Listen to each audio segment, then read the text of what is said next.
Hello, hello, hello. Good morning everyone and good evening sa mga nasa abroad, all over the Philippines, kasama na ang abroad. Gusto ko lang ipaalam sa lahat na ginawa ang bidyong ito dahil sa napakaraming katanungan, especially doon sa mga hindi pa pumili kung saan ba talaga sila sasaling grupo. Meron dyan mga nagaantay na tao ng 2 Kings. Lalo na yung mga nasa malalayong lugar, all over the Philippines, meron din sa abroad na wala silang mga chapter dahil sa pagkakahiwa-hiwalay. Alam nyo naman, maraming mga tao na sumama sa ibang grupo pero yung iba hindi pa rin nakapag-decide kung saan sila pupunta at nag-aantay sa 2 Kings, sa ating Master 2 Kings. Na ginawa ang samahang ito, hindi lang para tayo makapanggamot ng lahat ng sakit at lahat ng karamdaman, kasama na dyan yung mga cancer na walang ibang makakagamot ngayon, na tayo laang na mga membro dito sa PBMA. At pinapauna ko rin na ito ay misyon. Hindi tayo sumali dito para magnegosyo, sumali tayo dito para magsakripisyo. Kaya nga ang ating panggagamot ay walang bayad. Kung may magbigay man, donation. Kung natapos silang pagalingin, at nagbigay sila ng pasasalamat, yun ay tanggapin natin at ang kalahati o ang gusto nyo, ipadala natin support para sa ating mahal na hari. Hindi tayo namimilit dito. Ito ang gusto kong emphasize, na hindi tayo namimilit dito or naghahanap ng mga tao para sumali sa atin ng pilitan. Dapat kusang loob silang sasama. Una, i-observe muna. Hindi pwede na pumayag na silang maging member, bigyan mo kaagad ng ring. Hindi, mag-observe muna sila at turuan ng rosary, ipahayag ang ating bylaws at ang ating mga balaod. Anong balaod? Mga batas. At tungkol naman sa pagkakaiba ng ating mga samahan, ito ang importante, maraming nalilito. Bakit? Marami pong red rings ngayon, hindi lang kami. Maraming red rings ngayon. Marami rin 2 Kings. Pero, yung mga samahan na yan na may picture ng 2 Kings sa unahan, mamuti ang inyong buhok, hindi nyo makikita. Diyan ang 2 Kings. Hindi kayo dadalawin. Hindi kayo bibindisyonan o iblis. Bakit? Hindi kayo authorized at hindi kayo pinayagan ng 2 Kings na gumawa ng mga grupong yan. Halimbawa, yung tungkol sa isang samahan dyan, may picture siya ng 2 Kings, pero hindi siya pinayagan ng 2 Kings na itatag yung samahan na yan. Yan yung mga suwail na samahan. 2 Kings din po yan, red rings din yan. Kaya yung mga member na nalilito, dapat malinawan kayo ngayon. Merong isa pang grupo, 2 Kings din. Red ring din. Pero ang ginagamit nilang panggagamot ay third eye. Hindi po yan pinapayagan dito. Dahil noon ay inalis na po ang third eye. At maniniwala ba kayo na ang isang ordinaryong tao ay sasapian ng divine? Ng banal? Hindi po totoo yan. Mga nagpapatotoo. Kaya kung nandyan kayo, mag-ingat po kayo. Ang divine ay hindi sumasapi sa ordinaryong tao. Yan, naintindihan nyo sana ang pagkakaiba ng red rings. Itong samahan na ito, ang pangalan nito ay Philippine Benevolent Missionaries Association International. International ito. Maraming nagpapakilalang international din. Picture lang ng 2 Kings ang makikita nyo, pero walang 2 Kings na dadalaw sa inyo dyan. Number 1, paano sumali? Hindi porke nag-screen ka na, nabigyan ka na ng ring, member ka na kaagad, masasabi mong pasok ka na. Ganito po yan. Sumali ka, nabigyan ka ng ring, na-screen ka, member ka na. Ito po ang picture, oh. Oh, may magsabi sa inyo, PBMA din ako, Brad, kasamahan ako, member. Nandito ka lang po sa bilog na yan, paikot-ikot. Kasi member ka. Oo, kasamahan ka. Pero sikapin natin na makapasok tayo dito sa loob para makasama tayo sa spiritual world. Lalo na dito sa gitnang bilog. Dito po nakalagay, nakarecord yung tunay na mga membro na napili. Kaya sikapin natin umalis dito na nasabi lang namin bro, walang pakialam, hindi tumutulong at hindi nakikipagtulungan sa ating samahan. Okay po, naintindihan sana. Ginawa po itong samahan na ito para kayo magtanong. Maraming tanong, nakakahiya naman sa ating madam, masyado ng stress. Isang tanong, dating kay madam. Isang problema, dating kay madam. For respect, kung may mga problema sa chapter, kayo munang mga chapter official ang mag-ayos. Ayusin nyo na, wag yung report. Kung hindi kaya ng chapter official, saka mag-report sa BOT. Kung hindi pa kayang isolve ng BOT, hindi kayang sagutin, saka kumonsulta kay madam. O, paano ko nasabi na active ka? Pumunta ka nga ng meeting, hindi ka naman nag-attendance. Naghanap pa kayo ng food. Sino ang gagawa nito para mapatunayan na disiplinado tayo? Kayo mismo ay umagap. O, para sa food natin, sa konting support natin. Wala naman pilitan ito, pero magkusa tayo. Responsibility ng mga officer, tatalakayin ko yan, ipaliwanag ko sa susunod yung duties and responsibilities ng lahat ng officer. Pero unahin ko lang, number 1 na responsibilidad ng mga officer. Hindi lang kayo nagkaposisyon. Gawin nyo yung trabaho nyo. Especially sa mga president. May kakayahan kayo na mag-utos, magpasunod. Dahil dyan makikita ang inyong leadership. Ang inyong pag-utos, pagpansin sa lahat ng inyong nasasakupan. Hindi porke may working units, hindi nyo na pwede silang pakialaman. Kayo ang tumingin kung tama o mali ang kanilang ginagawa. Halimbawa, may treasurer. Ay yung palang treasurer ang umahawak ng pundo ay yung president. Mali po yun. Hindi tama. Ang treasurer talaga siya hahawak. Pananagutan niya yan. Pero dapat lahat ng nangyayari, monitor at pirmado ng presidente. Sunod natin talakayin. O, may agenda kasi ako. Ito agenda ko. Sinasabi ko, hindi lang ito pang sarili ko. Kinonsulta ito lahat. At mga comment na dapat itapik dito. Prayer natin is kompleto na ngayon. Idinagdag natin yung 2 kings. Dasal kayo ng dasal para sa lahat ng mga santo at santa. Sino ba ang santa? Sino? Di ba sinabi ni Divine, ito yung panahon na dadating. Makakita kayo ng mga buhay ng mga santo at santa? Sino yun? Tayo, mga kasamahan natin, kung talagang nakapasa na tayo, nakapasok na tayo dito, nakapasok na tayo, nalampasan na natin yung sabing member ka lang, basta lang member. Kaya wag nating awayin yung mga kasamahan natin. Iwasan natin ditong mag-away kasi ako yung nagpasok na BOT sa ating balaod ng love and respect. Mahalin natin yung kasamahan natin, irespeto natin kasi yung baka yung inaaway mo, inutosan para kayo masira, manghina at mawala. Pero kung mahal nyo siya, kahit siya pala away, unawain natin, baka misyon niya yan. Huwag nang pansinin.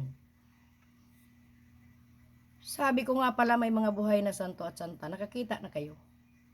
Meron. Isa na ang nangyari nung conference. Dasal na dasal sila ng Hail Mary. Sino ba yung Hail Mary? Sa message ni Master Junior, binanggit niya, the mother, father of 2 kings. Hail the mother, father of 2 kings. Mother, father siya. Kasi wala na yung father. Siya na ngayon yung tumatayong ama't ina. Sino? Mother of 2 kings? Mother Jane Dow Allison. Santa. Nakita nyo? Hindi nyo man lang siya prenotektahan ng conference. Kasi may nagturo nga na tumutok lang tayo sa 2 kings. Mali po yun. Igalang natin yung first family. Si Mother Jane Dow ay hindi ordinaryong tao. Yan ang original na Mary Magdalene, asawa ni Jesus Christ. Bakit Jesus Christ? Si Master Junior, yan ang Jesus Christ. May katapusan ba sila? Wala. Kaya nga itong pagdating ng 2 kings na sila ay mag-reign, babalik. The dead will rise again. Diyan nyo makita na mag-message sila. Papasok sila sa 2 kings. Ito pa, new registration. Nag-member ka nga. May sing-sing ka nga. Member ka na ba? Pasok ka na ba? Hindi pa. Hindi ka papasok kahit may sing-sing ka na at nagpa-register ka na. Bakit? Hindi ka nag-register ngayon sa bagong registration form sa international. Hindi ka nagpasakop. Bakit kaya? Siguro floating ka pa o hindi mo pa maintindihan kung saan ka pupunta. O baka matigas ang ulo mo kasi akala mo member ka na, hindi po. Kaya mahigpit ngayon. Kasi alam nyo naman ang nangyari sa ating PBMA. 5 million tayo dati. Na-subdivide, nagkahiwa-hiwalay. Pero sinabi ni Divine, isa lang ang tama dyan. Nasaan ka ngayon? Pag dito ka sa Two Kings, mag-register ka na dito ka. Hindi pwede dito yung balingbing. Pag na-monitor ka na ikaw ay kaliwat kanan, floating, punta dito, punta doon, tatanggalin ka po. Kasi hindi tayo namili o nangalap ng tao para dumami tayo dito. Kasi sinabi naman ni Divine, maswerte ang nagpabilin. Yung natira, sila nag-alisa na, tayo tira na lang dito, latak na lang, wala pa 5%. Ganyan po ang pagpili sa membro. Kung naalala nyo yung palay na binhi na itinanim ni Divine, tayo yun samahan ng PBMA, itinanim niya, itinayo niya. Ngayon, nung ma-harvest, kiniskis, ginawang bigas. Nung na-refine na, pili na, ayos na. Pinipilian pa rin ang paisa-isang palay. Nung maluto na, may example siya niyan, nilugaw niya. Andoon na tayo lahat, nasa loob na eh. Andito na tayo lahat oh. Ito yung member, nandito na tayo lahat. Pagkatapos ng lugaw, dinakot niya, ito lang ang napili, kunti lang. Pagkadakot niya pa, marami na sana, pinislit pang ganon. Kunting-kunti ang natira. Kaya hindi tayo talaga naghanap ng marami dito. Kasi alam niyo yung natira na yan, yan lang ang pinili niya. Kasi ayon sa message niya, magbasa kayo ng mga pamphlets.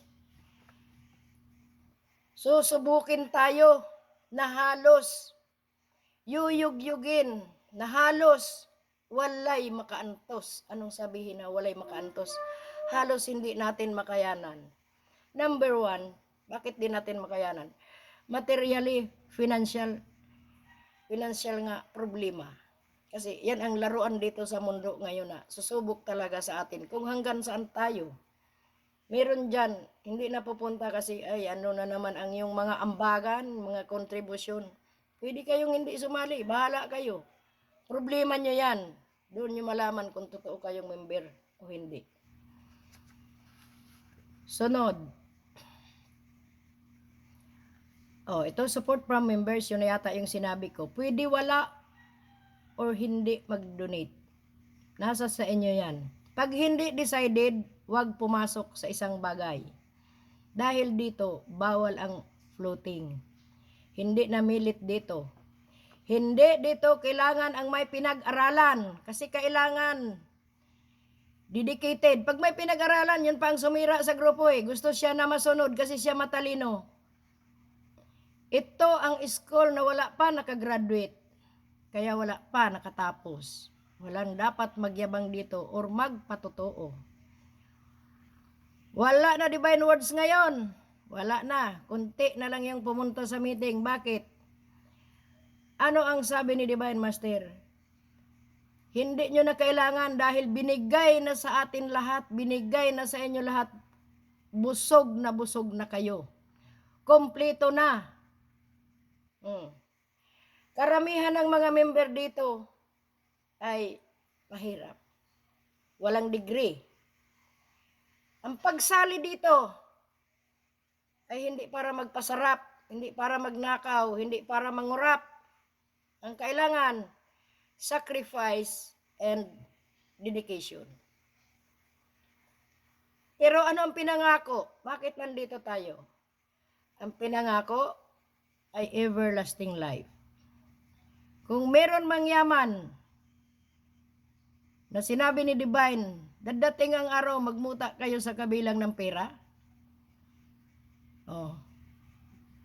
siguro ibigay doon sa kunti na lang na napili niya. Kasi kahit noon, may mga membro pa akong nakausap tulad nung isang araw. Pinakitaan siya ni Divine ng gold. Sabi, wag kang kumuha dyan do, wag kang hahawak. Ayan, buhay na buhay yung tao. Kumuha siya, isang bato. Binalot niya, iniuwi niya para, siyempre, for personal reason. Pag uwi niya, anong nangyari doon sa ginto? Naging ordinaryong bato.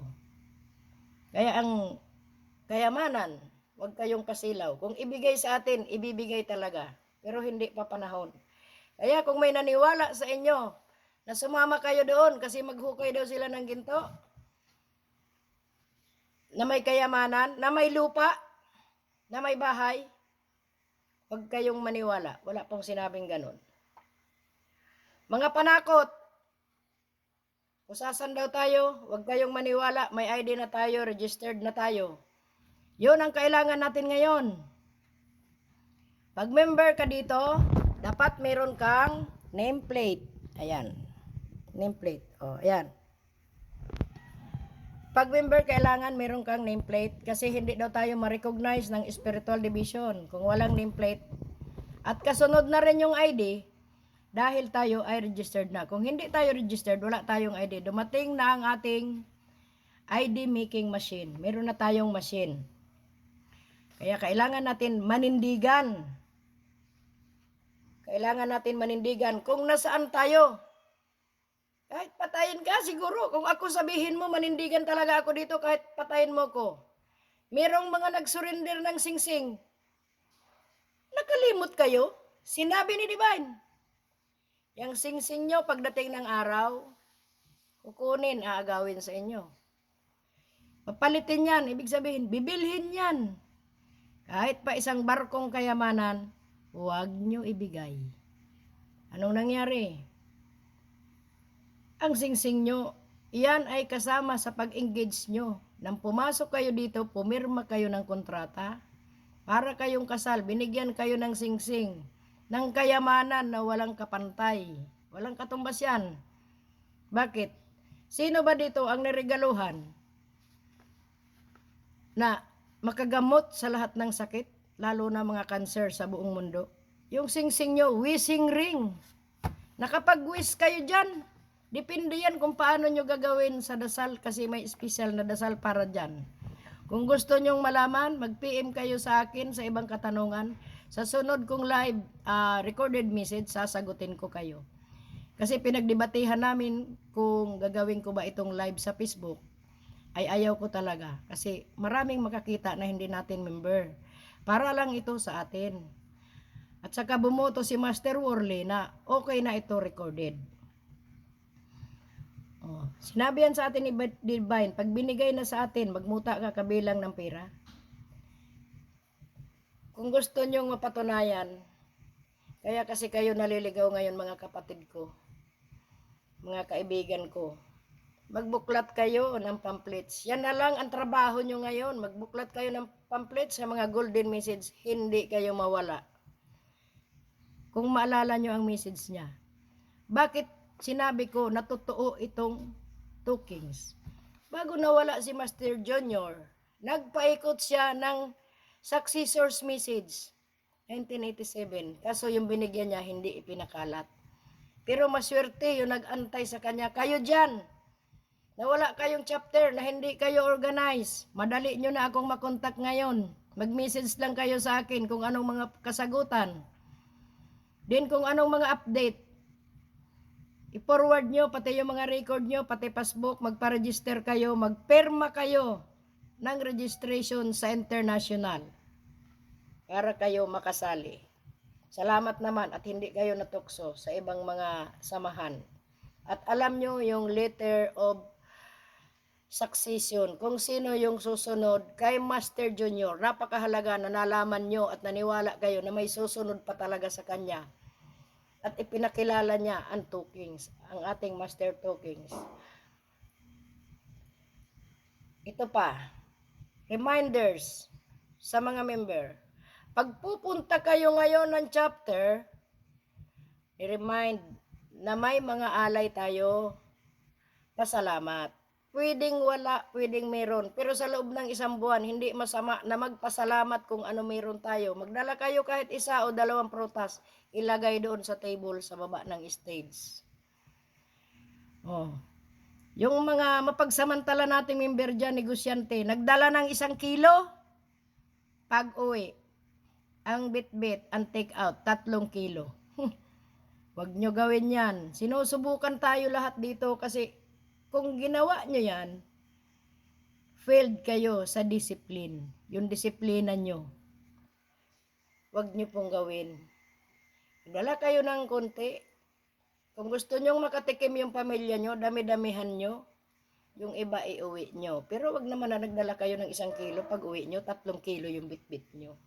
Kung may sumobra man po dyan, iwanan natin yan sa chapter kasi araw-araw inaalayan po yung ating isdi.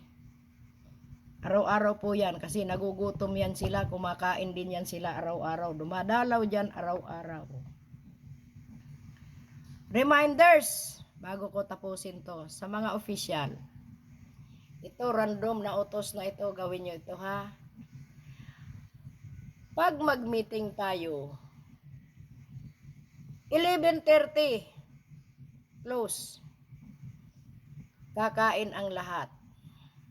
At gustong makita ng ating mga kasamahan na yung lahat ng opisyal may isang table na salo-salo kakain para makita yung formality, yung ambience and harmony na yung mga opisyal ay makita ng mga member na sabay-sabay kakain. Intindihan po mga opisyalis.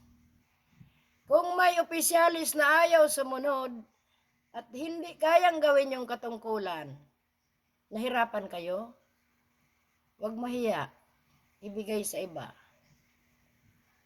Lalo na yung opisyal na ayaw sumunod, hindi rin kami mahiyang palitan. O, yan lang ang paalala sa inyo lahat. Kung may katanungan, inuulit ko, pwede kayong mag-message at magtanong. Ang tanong nyo ay sasagutin, hindi lang dahil sa opinion ko. Opinyon na rin ito ng mga nakakataas. Kaya huwag tayong maligaw, huwag tayong mag-alangan. Magtanong tayo dito, for respect sa ating madam. Ikaw nga, may anak na 5 eh. Hindi mo na kayang isa-isahin lahat ang problema. Yan pa kayang madam natin, napakarami natin. Napakaraming problem na hindi natin lahat pwedeng idulog sa kanya. Oh, kung may sakit ka, pwede. Tawag ka, gagamutin ka nila direct. Yan ang number 1. Kung kailangan mo ng blessing, andito ang Kings. Pwede tayong tumawag, direct kayo mablisan. Dahil nandito ang Kings. Kaya paalala, merong samahan, nandoon yung picture ng Kings sa harapan nila. Ubanin sila doon. Hindi sa kanila lalapit ang Kings. Hindi sila pinabayagan, hindi sila supported sa samahang ginawa nila.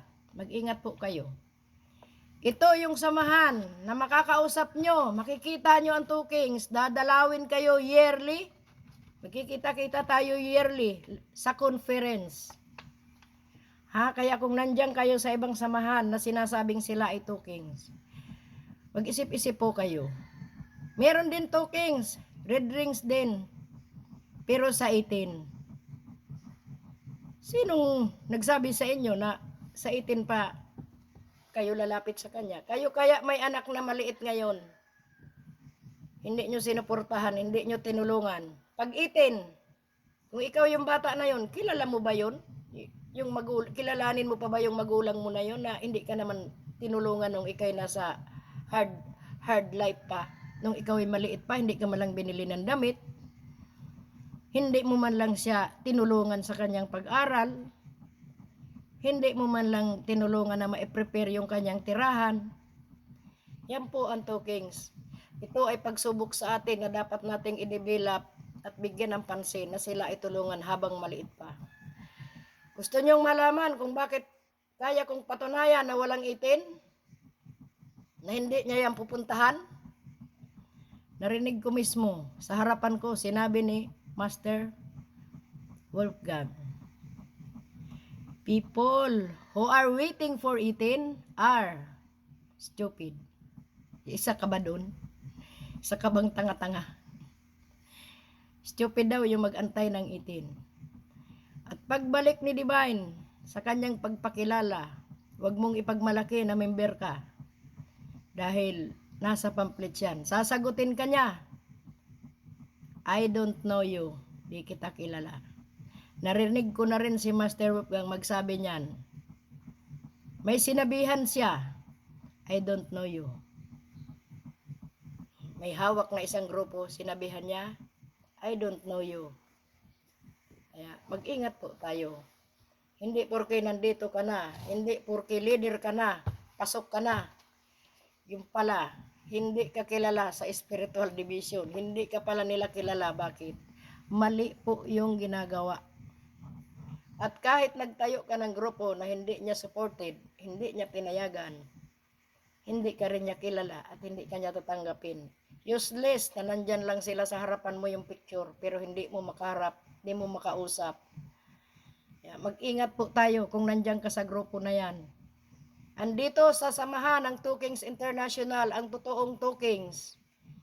Kaya magsimula na kayo, magbago na kayo. Wag lang yung member kayo dito, baka hindi ka pa naka-register international. Pag hindi ka nakapasok, naka-register sa international, paalala lang, hindi ka namin kasamahan. Yan lang po at maraming salamat. Regard sa lahat, siyempre bago ako nagsimula, nakapagdasal na ako, nakapag-ratings na ako. At itong message na ito, pwede nyo i-forward sa lahat ng member. Ito nga ang pinagdebatihan kung i-live ko daw sa Facebook, hindi na. Para na lang ito sa mga member, para sa katanungan. Mag-message kayo, isulat ko yung message nyo, yung mga tanong nyo. At kung kaya ko sagutin, sasagutin ko. Pag hindi ko kaya, itanong natin sa international. Pag hindi kaya ng international, si Master Wolfgang mismo ang sasagot sa inyo. Through this message. Through me. Ako ang mag-message, sasagutin ko kayo. Sana lang po ay naintindihan. Maraming salamat.